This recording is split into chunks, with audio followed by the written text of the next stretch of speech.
Welcome to the ESCCA podcast, the official voice of the EuroLeague Strength and Conditioning Coaches Association. I'm your host, Roberto Iezzi.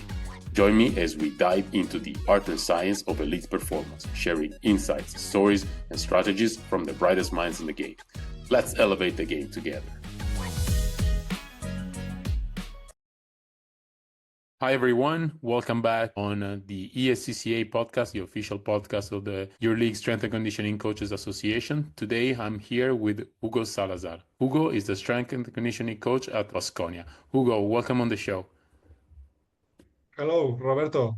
Thanks for having me. I'm super excited to be talking with you now.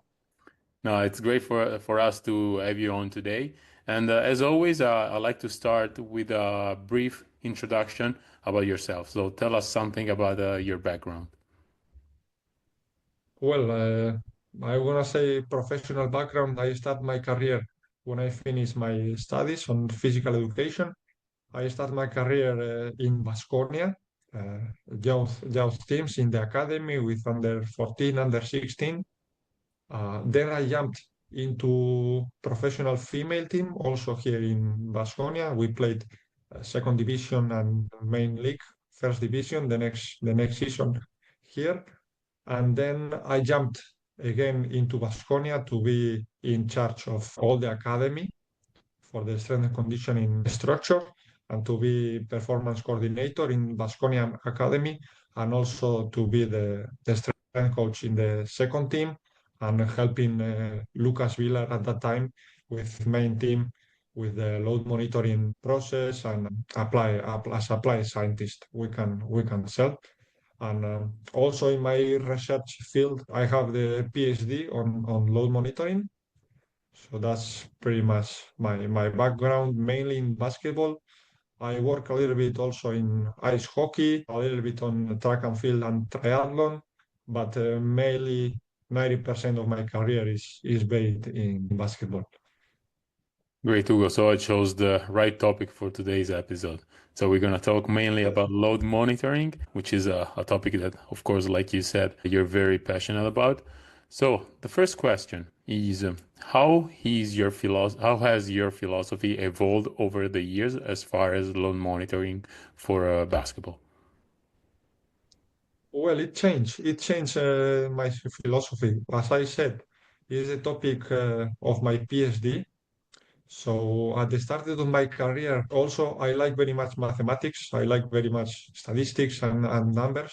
So when I started my career, I love it to control everything. I tried to control everything, take notes of everything, put every aspect of the training into the numbers in order then to quantify it and control.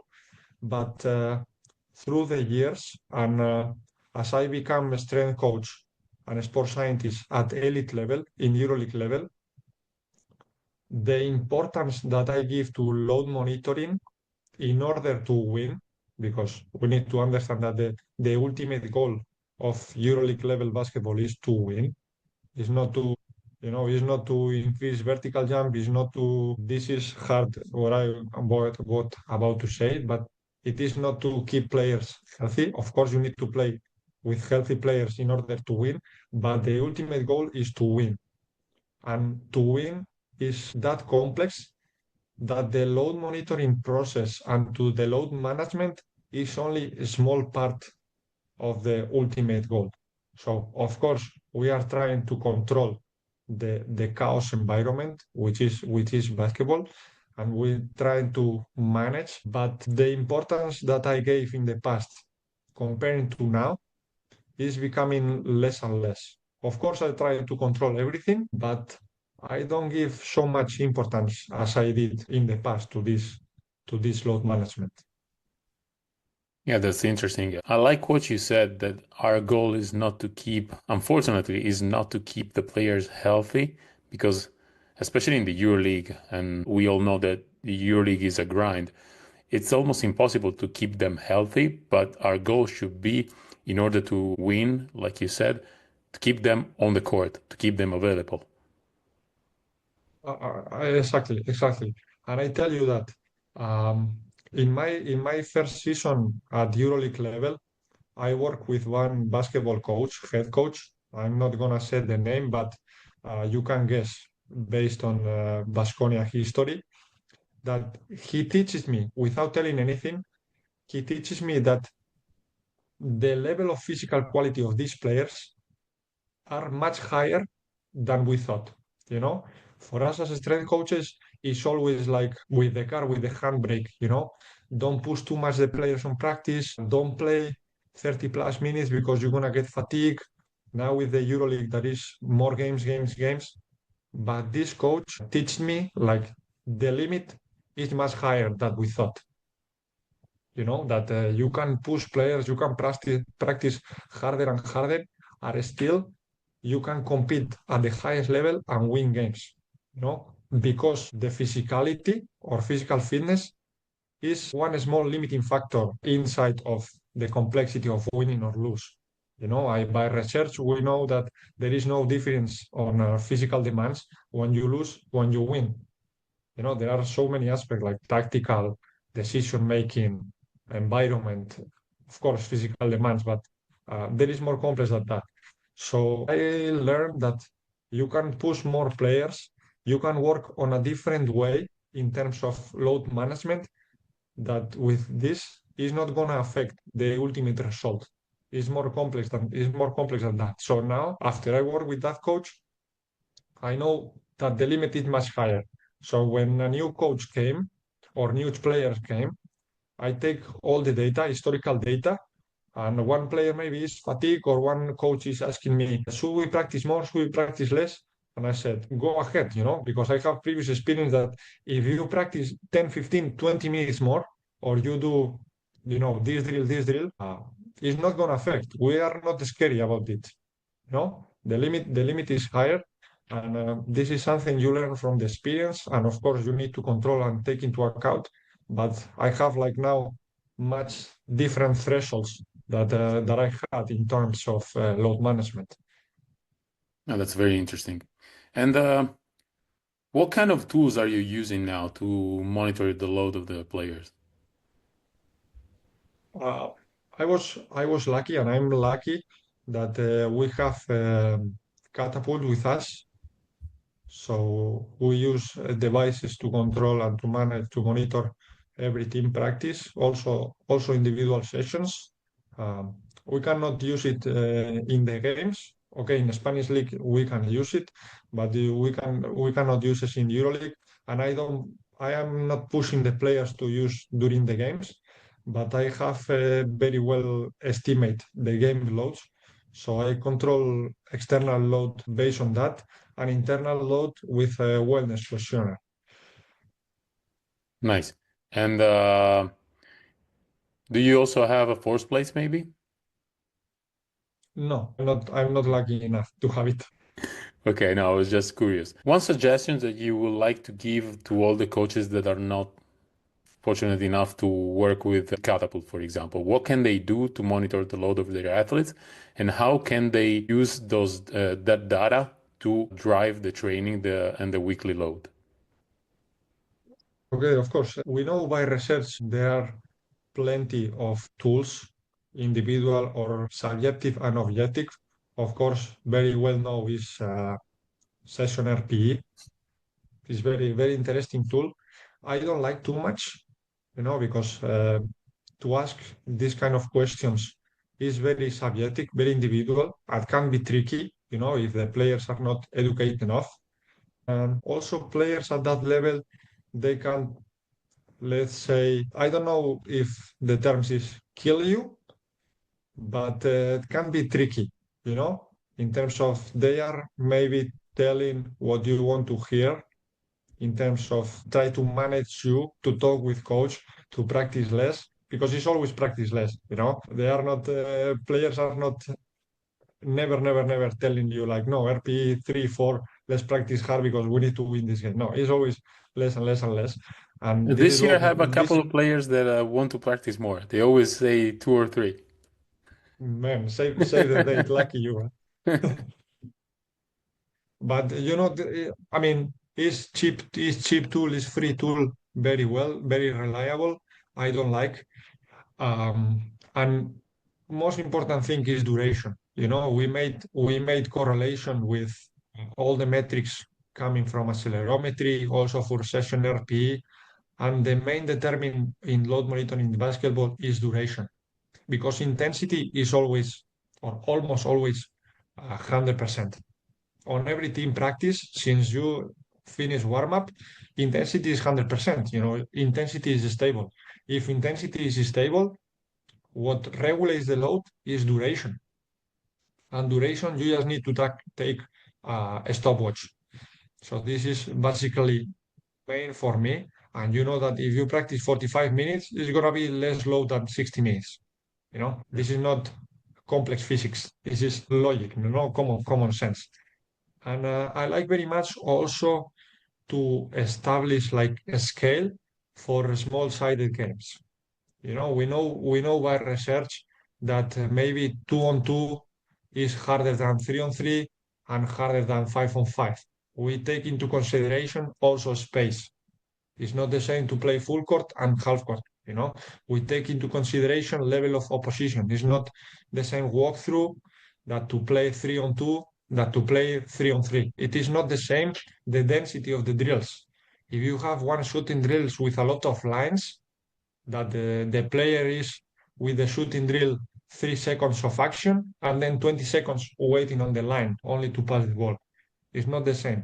So we can establish third time like index for this, how to call it, for these markers, opposition, density, space, level of, let's see, level of score demanding is not the same compete to not compete, especially at the highest level because players are competitive as hell.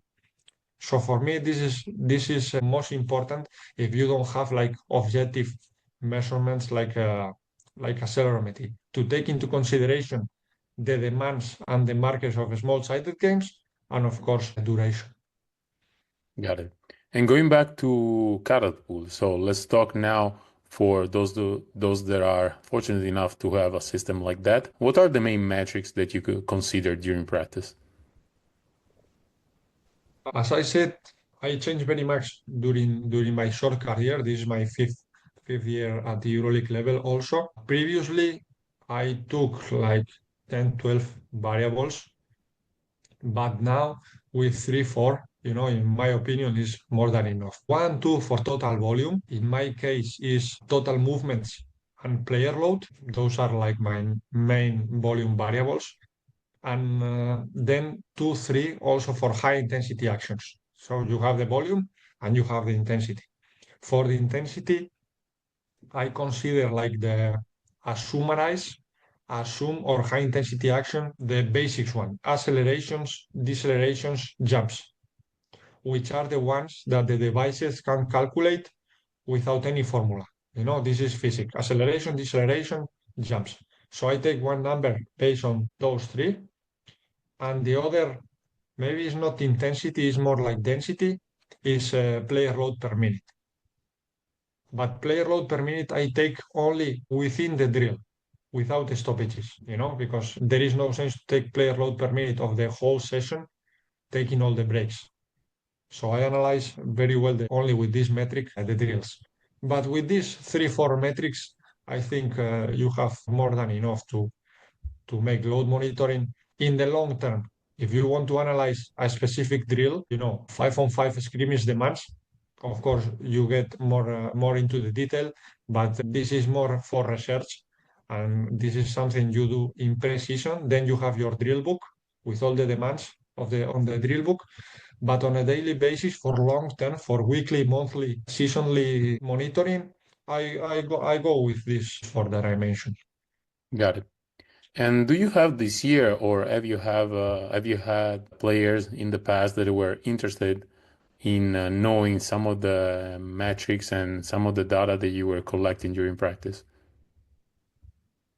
Yes, yes, it's not common, but I have during these 5 seasons 3, 4 guys that they were asking me to send like daily reports, weekly reports. Okay, Hugo, where am I?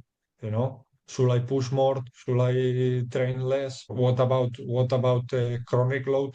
Also important because for me this is like our fitness level. You know, the chronic load, the load that you have performed during the last 3 4 weeks. So yes, three four guys that they were really into the numbers, and they like to see themselves in terms of numbers and in terms of load. Yeah, that's very interesting. And how do you create a report for the athletes that, of course, are not strength coaches, and so they're maybe not really into this? And how do you create a report, and how do you educate them on the on why you're using this kind of technology and how you're using this kind of technology? Yeah, maybe it sounds topic, but even for the athletes, keep it simple is the best, you know. So I like to show him pretty basic numbers that number of sessions, number of team practice that they perform, game minutes, availability, all this that there is nothing to have with the devices, just basic numbers. And then in terms of accelerometry, uh, where are they? Where are they compared to their trends or baselines? You know, because as everybody knows, you need to give some context to the data. If I tell you, Roberto, you have practiced 500 units, but what is 500? Yeah, You know, exactly. it's too much, it's too less, it's more than yesterday. You know, tomorrow, how we go? This is normal, not normal. Should I talk with the coach because they kill us? You know, what is 500? So I like to put this context, and I always on the reports I compare themselves with their baseline to see how are they. That's very interesting. And what about creating a report for the coaching staff? What kind of information do you like to share? And do you also involve the head coach in creating a report? I mean, do you ask him what kind of information do you want in my report? Yeah, this is interesting, but I need to tell you that I have never created a report to put it on the coach's desk. Okay. You know, I create my reports and then I talk with them. You know, I bring my computer or paper with me and I said, hey, coach, look at those numbers. I explain to them and I said, considering these numbers or this graph, we need to change this, or we need to do this. You know, I have not one paper that, hey, coach, take it, Hmm. or put it on his table. I think it's because they are not educated, like this. It's better to give solutions to them based on what you have calculated or based on what you have seen on the numbers, and then give solutions or give proposals. Of course, final decision if his, but I always go with my paper. Of course, sometimes it's the easiest one, super basic dashboard, or maybe sometimes it's like more complex numbers trying to explain to head coach something about I consider of one player that give him extra practice or give him some rest, blah blah blah. But I go with the report and talk with them, and I use the paper as an argument or support for my words.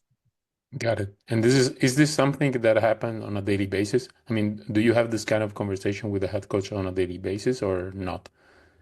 No, because in EuroLeague we have so many games during the in-season Mhm. that our training procedures is ABC, We do pretty much the same. We don't have like a strong block when you can practice a lot or you can do different things. It's just play game, recover, prepare the next game, play, recover.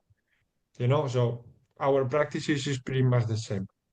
So I talk about this. I don't want to bother head coach going every day. Hey, coach, today the practice is what like this, like this, like this. Once you have established a normal practice, I go to talk with him about this only when I consider that we need to change something different and we can do small adjustments. You know, but usually it's pretty much the same. And if the coach managing good, that at this Mhm. level every coach is of course super good and nothing we are not doing nothing crazy. So I don't want to bother and I go time from time to talk about this. Got it. And you just mentioned recovery. So my next question will be on recovery. How do you decide who is gonna have a recovery session after a game? Do you have a certain amount of minutes that a player need to play in order to have a recovery session the day after, or you use maybe RPE, or tell us something about Yeah, this? I take two metrics. Okay.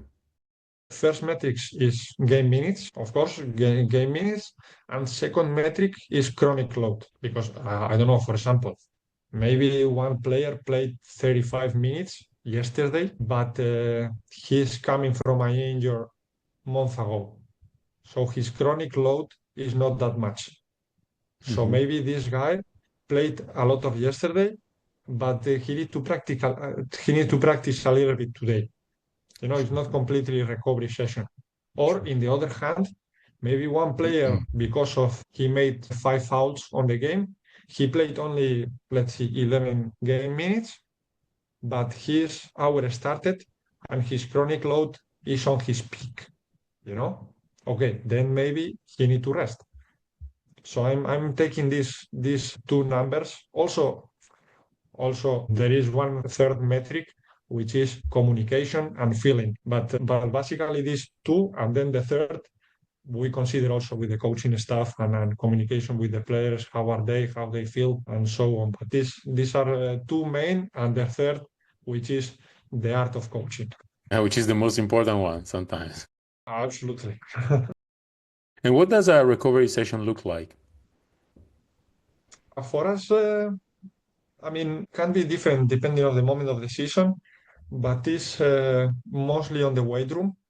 We do one block of aerobic, mostly in bike. We do like 10, 12, sometimes until 15 minutes of bike, easy pace, around zone two of heart rate, some aerobic. Then we work with some core and mobility. And then I give players some times to work on his individual routines, so compensatory work on the weight room. And then maybe we have some walkthrough, or maybe they go out for taking a couple of shots, and that's it. No more than 1 hour. Got it. And how do you use the data that you collect as far as load to maybe drive your training in the weight room? I mean, if a player is really fatigued, but you know that he has to work in the weight room, how do you change and tweak his workout the day after, for example?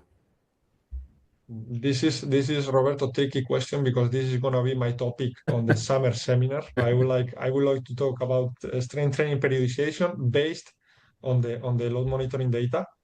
So I will tell you answer in the summer. But as a highlight, I focus very much regarding this on the neuromuscular component of the load monitoring, which is accelerations, decelerations, especially at high intensity. So depending of that number, I adapt my training into the weight room. Maybe if we have one session of too many decelerations the day before, on the next weight room workout, maybe we don't touch too much hamstrings, glute. We work more isometrically on this part because they suffer a lot on these Mhm. decelerations, on the court. Or if we have, imagine today, I program for my players maximum strength or power, depending of this neuromuscular component of the previous session. We work more into the basic lift, or we work more into the more specific lifts or basketball movement based lifts. This is how adapt and how we do the periodization of strength. Also take into account if the player is started, if this is started and his chronic load on the basketball court is high, we reduce the specificity in the lifting room. Because he is working a lot on the basketball court, specific moves. So in the basketball, we go with more compensatory work, super basic lift. If we have one bench player who is not getting too much exposed in the basketball court, I work specifically in the weight room. This is more or less how I adapt my strength workouts. Yeah, thank you for giving us a preview on your lecture. This is a little spoiler. Yeah, thank you very much. And since we are talking about load management, do you also use a game day lift with your athlete? Absolutely, absolutely yes. Absolutely yes. Not for everyone, because the player need to agree with this since I think 3 seasons ago, with most of them we are doing it. Especially when we have some months with very condensed and very density number of games. Yes, we do. Yeah, and how does I'm sorry, what does a post game lift look like in Baskonia? It's easy, no more than 25 minutes. And in terms of volume, it's more or less 4 lifts, Hmm. maybe four lifts, 4 to 5 lifts, 3, 4 sets. Something like this. Sometimes we work more metabolic, like this every minute on a minute, to work more metabolic. Sometimes it's max strength with no limitation of rest time. Sometimes we do like circuit. It is different, individual based. But yes, 20, 25 minutes, guys are already warm up. So we go directly to the point. Got it. So you try to keep it very simple but extremely effective. And I also like the fact that you said that you like to have the player to be involved in the decision. So this is very important. Yes, because sometimes these guys that are coming for post-game lift, maybe he's started. So we keep high day high, game day Yeah, high. yeah, yeah. The next day is recovery. But sometimes if it's rotation or bench player, you have played, imagine, I don't know, 17 game minutes, you lift, but then the next day is not recovery for you. You have your compensatory basketball work. So you cannot kill the player on the weight room post game, Sure. because the next day you need to perform also on the basketball. So this just a small doses to maintain strength levels, maybe develop a little bit, but nothing crazy, because they need to perform on the basketball court next day.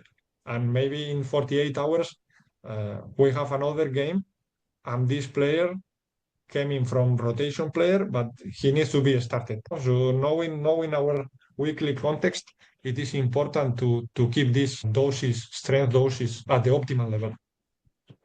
Got it. Hugo, I loved it. I got one last question for you, and this is a question that I like to ask to all my guests, all my future guests, and it's related to continuing education. So I want my guests to give some tips to, especially to the young listeners, about how to keep learning and what do you guys actually do to keep learning even if you have such a congested schedule playing EuroLeague, so with a lot of games and a lot of travels, but you guys still learn a lot and you're always ready to share your information. So give us some tips that our listeners can use right away. Super. For me, number one is talk with other coaches. Never mind the level. Go to talk with other coaches. Go talk to see other coaches, not only from your sport and from your level. Go to see your colleagues. I don't know how they practice in soccer, how they practice in ice hockey, how they practice in volleyball. Talk with them, see them. Also ask your players how they, for example, how they lift with other strength coach on their previous team. Also because this is always, maybe they are telling you something that you have never think about it. So you consider and you start to struggling in your mind. Also, of course, is reading. I like very much research, but there are plenty of good books that you don't need to read research paper, because I understand that for sometimes some guys is hard, but you have very good books. And now in the podcast era, for the planes and everything, listening to the podcast, also in YouTube, which is free, there is very good information and very good videos about everything, strength, monitoring, free webinars and everything. So it's very good tool. And I recommend very good. Now I think they are not doing so much, but blogs. I love it and I learn a lot. But normal things. Also take some courses or go to summits and normal things, but to keep posted every season because every day something new happen in front of us. Great. Hugo, thank you very much for being with us today. It was An honor, a true Roberto. Thank honor you. and it was really, really an interesting conversation. And I will see you in Italy next summer then. Absolutely. We will drink beer together for sure. Wine is better. Okay, okay. Up to you. Okay, bye, Hugo. Thank you.